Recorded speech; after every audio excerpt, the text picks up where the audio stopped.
Hey everyone, and welcome. Today, we're diving into something really special, a unique way of thinking about living communication.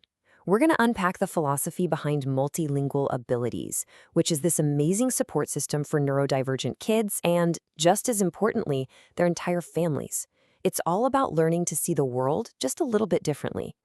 So let's start with a story, or at least the beginning of one. It's about a little caterpillar who just prefers to take its time. This isn't a story about being slow or falling behind. Nope, it's about moving at a different pace, a more thoughtful pace. And this one little idea, well, it's the key to understanding everything else we're about to talk about. And that idea brings us right here to our first big concept, reframing neurodiversity.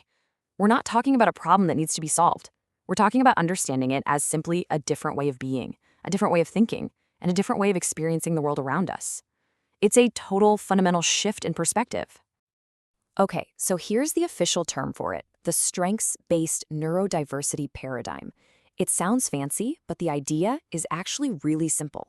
Instead of asking what's wrong here, the question completely flips to what are this child's unique gifts and how can we help those gifts grow? We're talking about cultivating their actual strengths. Maybe it's an incredible memory, or the ability to hyperfocus like a laser, or this amazing, unique way of seeing the world through art. It's about building on who they are, not trying to fit them into some other mold. A big idea is great, right? But how do you actually make it real? What does it look like in day-to-day life? Well, that's what we're getting into next. We're going to see how this philosophy gets woven into a real, tangible circle of support, a web of help built right around the child and their family. And right at the heart of that web, you have this really unique role, the family coach. Now, this isn't some expert who comes in and tells everyone what to do. Think of them more like a bridge or a partner. Their whole job is to walk alongside the family, helping to translate the goals from therapy into the real, sometimes messy, but always beautiful world of home life. And this is what that partnership looks like in action. Take a look at the flow of a coaching session. The very first step isn't about goals or homework. It's a relational check-in. Just a simple, hey, how are you doing? It starts with the human connection. From there, it's this collaborative cycle of, okay, what worked last week? Let's try this new thing together. How did that feel? It has structure for sure, but it's deeply, deeply human. You know, this whole shift in approach really comes down to the language you use. It's moving away from that top-down, you need to do this kind of talk. Instead, it's all about supportive, collaborative language. Let's think through this together. Or what do you think might work for your family? That little change is huge. It builds so much trust, and it recognizes that parents are and always will be the #1 experts on their own kids. All right, now we're getting to what might just be the secret ingredient in this whole model. It's the most powerful, and honestly the most unsuspected part of the entire thing. It's all about the wisdom found in a family's roots, and seeing their cultural heritage not as a barrier to overcome, but as an incredible foundational strength. So this really begs the question, right? Why is an intercultural practice so important? I mean, why is it so absolutely critical to go beyond just, say, basic translation? Well, because a child doesn't just exist in a therapy room. They exist inside this rich, beautiful tapestry of culture, of language, of stories, and of family history. And here's the answer.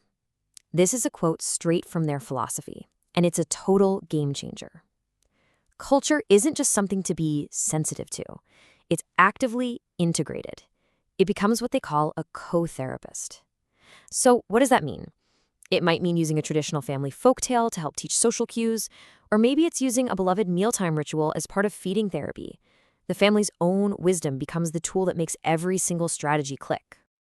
And this idea flows right into language. For a long time, there was this myth that being bilingual might confuse a neurodivergent child. Well, here, it's treated as what it is, a superpower. Keeping that native language strong isn't just about identity. It's seen as a way to boost cognitive skills, to build confidence, and to strengthen that vital, powerful bond between a child and their family. Okay, so we've looked at the child's individual strengths and their family's deep roots. Now let's zoom the camera out a bit. Let's look at the bigger picture, the wider environment. This next part is about recognizing that a child is part of a much larger ecosystem, and for support to really work, it has to reach into that whole surrounding forest. So this isn't just a nice idea. It's actually based on a well-known model in psychology, and this table breaks it all down for us. It shows how support is built for every single layer of a child's life. You've got the microsystem, their immediate world, like home and school. Then it moves out to connecting those worlds, and even further out to the macrosystem, which is all about changing society's values to celebrate neurodiversity and culture as the strengths they are. This image really brings that whole theory to life, doesn't it? The approach has to be holistic because you can't just focus on the child in isolation.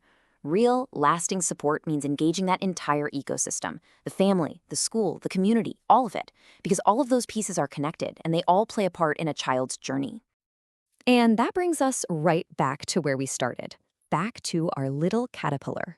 This last part is where we tie all these ideas together and see what the ultimate goal of this entire ecosystem of care really is. It's all about learning to fly, but on your own terms and in your own time. To get there, you have to embrace this one core truth. Behavior is communication. This is one of those ideas that once you really get it, it changes everything. A so-called challenging behavior isn't seen as a problem to be squashed. It's seen as a signal, an attempt to communicate an unmet need, maybe a sensory overload, or just plain frustration. The goal isn't to silence the behavior, it's to listen to what it's trying to say. So with that in mind, the focus shifts to building skills that are actually functional for life. We're not just talking about academics here, we're talking about the skills you need to navigate your day, to communicate your needs clearly, to be a part of your community. It's about giving a child a toolbox of strategies that genuinely enrich their daily experience. And so, we come back to the big question from our caterpillar story. It's the question that I think every parent holds deep in their heart. After all the support, after all the understanding and care, will they find their own way to spread their wings and soar? And this is the answer. This is the whole philosophy in one sentence. The point isn't to speed up the caterpillar. It's not about forcing them to hurry up. It's about giving them the right environment, the right support, and the right understanding so they can build their own wings, strong and ready for flight whenever that time comes.